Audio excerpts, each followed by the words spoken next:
Every secret advantage of your birth order. Firstborn, the built-in leader and the unpaid assistant manager. Firstborn children enter the family with a rare advantage. For a period of time, they have 100% of their parents' attention. No competition, no sharing, no one else screaming in the background. Before any siblings arrive, parents spend thousands of extra one-on-one hours talking, teaching, correcting, and hovering. Studies estimate this adds up to thousands of extra focused interaction hours in early childhood, which strengthens language skills, memory, and problem solving. This is one reason firstborns score slightly higher on IQ tests on average. They are not born smarter, and they just had a longer tutorial mode. Parents also tend to be stricter and more intense with their first child.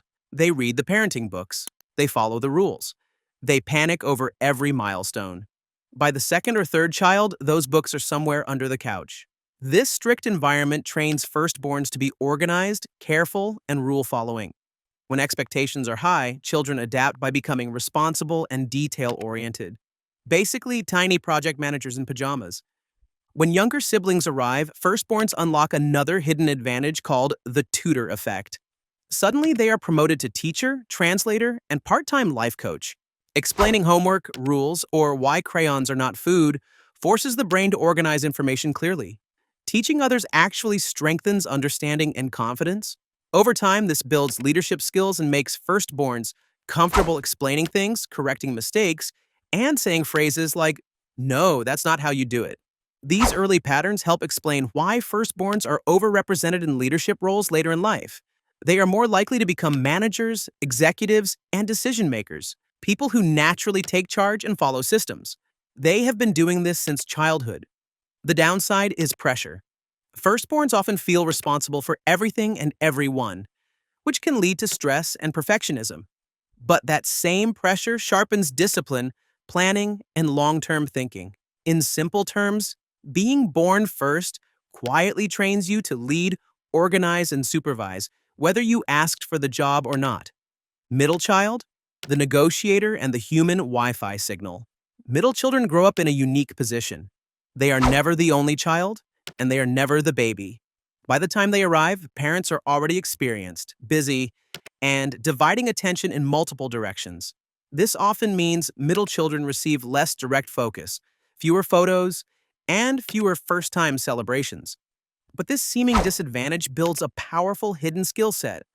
Because attention is limited, middle children learn early that they must observe, adapt, and negotiate to get what they need. They watch how older siblings succeed, notice how younger siblings get comfort, and figure out how to fit between the two. This constant adjustment trains strong social awareness. Middle children become experts at reading moods, understanding group dynamics, and knowing when to speak and when to stay quiet. Since the responsible leader role is already taken by the firstborn, middle children often carve out a different identity. Many become the creative one, the mediator, or the quiet rebel. This push to stand out encourages original thinking. Research shows middle children are overrepresented among entrepreneurs, innovators, and people who challenge existing systems because they are used to finding alternative paths instead of following a preset role. Middle children also develop exceptional conflict resolution skills. Growing up between siblings means daily practice in settling disputes, making compromises, and keeping the peace, often without adult intervention. Studies show middle children consistently perform well in negotiation-heavy environments like business, diplomacy, and team leadership. They know how to make everyone feel heard, even when no one is actually listening. Another hidden advantage is their wide social network. Because family attention feels limited, middle children often look outward and form strong friendships outside the home. They become socially flexible, comfortable in different groups, and skilled at connecting people.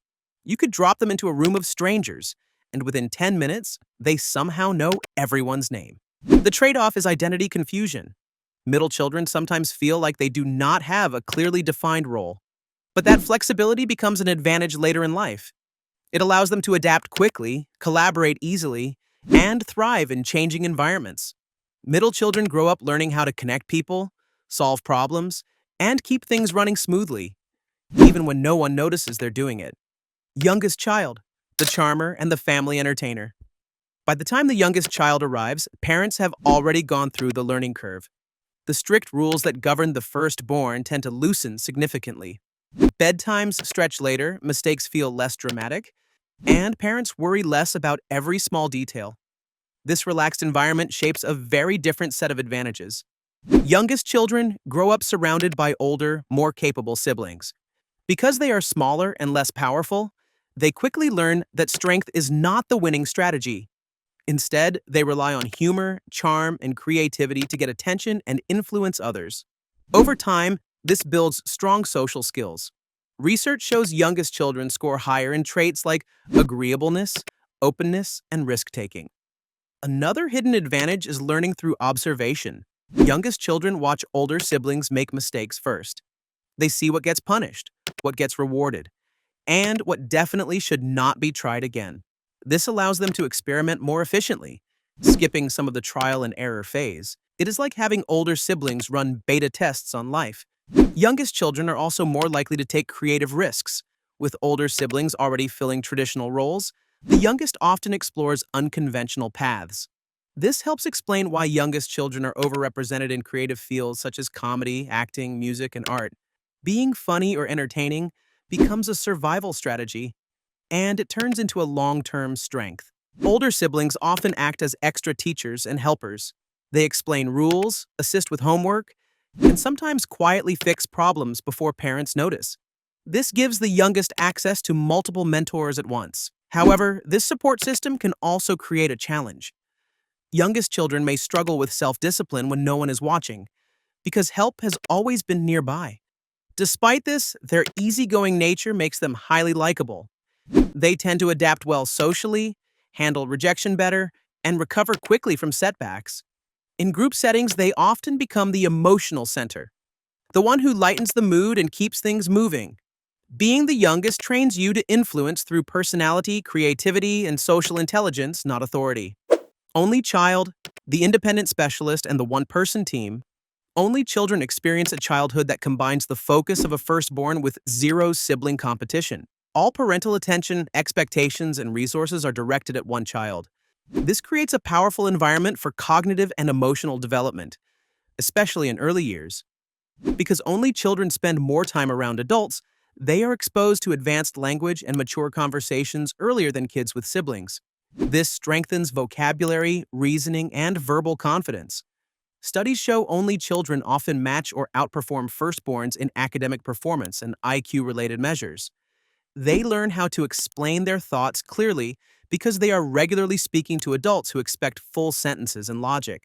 Only children also become extremely comfortable with independent work. With no siblings to constantly interact with, they learn how to entertain themselves, focus for long periods, and enjoy solitude. This does not mean loneliness. It means they develop the ability to work deeply without needing constant stimulation. As adults, only children often excel in fields like writing, research, programming, design, and science, jobs where long stretches of concentration are a major advantage. The stereotype of the spoiled only child does not hold up under research. Most only children are just as socially capable as those with siblings. What stands out instead is their high achievement drive. With all parental expectations focused on one person, only children often push themselves hard. They are used to being taken seriously and expected to perform. The main challenge is learning negotiation and sharing skills. Siblings teach these through daily conflict over toys, space, and attention. Only children usually learn them later with peers instead of at home. Once these skills are developed, they combine with independence and focus to create highly capable problem solvers. Being an only child trains you to think deeply, work independently, and operate without backup, like a one-person department that still meets the deadline. Twins, the built-in partner, and the lifetime co-op mode. Twins enter the world with a built-in social advantage. They are never alone. From day one, they share space, attention, and experiences with someone the exact same age. This constant companionship shapes brain development and social skills in unique ways. Twin children spend far more time interacting with a peer than most siblings ever do. Because they are always together, they practice communication, cooperation, and emotional reading continuously. Research shows that up to 40% of twins develop a private language early in life. While this fades as they grow older, it reflects how closely their brains synchronize during development. Growing up with a same-age sibling strengthens empathy and emotional awareness. Twins become highly sensitive to facial expressions, tone of voice, and subtle mood changes because they are constantly responding to another person's needs. As adults, twins score higher on tests measuring empathy and emotional intelligence. They are also less likely to experience social anxiety because they have never known what it feels like to face the world completely alone. Another hidden advantage is shared problem solving. Twins learn early how to divide tasks, collaborate, and support each other under pressure. This makes them naturally effective in teamwork-heavy environments. They are comfortable coordinating, compromising, and working towards shared goals without power struggles. The main challenge for twins is identity formation. When you share a birthday, age, and sometimes a face, it can be harder to define yourself as an individual. Parents and teachers often compare twins, even unintentionally. Over time, most twins learn to separate their identities while keeping their bond intact. This gives them the rare combination of strong independence and lifelong emotional support. Being a twin trains you to connect deeply, cooperate naturally, and navigate relationships with ease, all while having a permanent teammate. Gap child, the hybrid advantage. Half only child, half sibling. When siblings are born 6 or more years apart, something unusual happens. The older child spends years essentially as an only child, while the younger one enters a family where their sibling feels more like a second adult than a playmate. This age gap creates a unique set of advantages for both children. Gap children receive focused parental attention, similar to only children, because their older sibling is often busy with school, friends, or activities. At the same time, they grow up with a built-in role model who feels impressive rather than competitive. This combination encourages faster maturity and stronger observational learning. Younger gap children spend more time around older people, which accelerates language development, emotional control, and responsibility. They often appear more mature for their age because they are not constantly immersed in sibling rivalry or same-age chaos. Their older sibling can help with homework, give advice, and demonstrate future life stages, acting as a preview of what is coming next. The older sibling also gains advantages. Being old enough to help in meaningful ways builds confidence, leadership, and purpose. Many older gap siblings describe the relationship as more mentor-like, similar to being an aunt or uncle rather than a traditional sibling. The downside is fewer shared childhood experiences. Gap siblings may attend different schools, have different friend groups, and grow up in slightly different family eras. However, many report becoming closer in adulthood once the age difference matters less. Gap children benefit from structure, maturity, and guidance, while still enjoying the attention and independence of a smaller family dynamic. Your birth order does not define who you are, but it quietly shapes the skills you practice the most while growing up. Those early patterns often turn into strengths that follow you into adulthood. If you enjoyed this breakdown, subscribe for more clear, no-nonsense explanations like this one.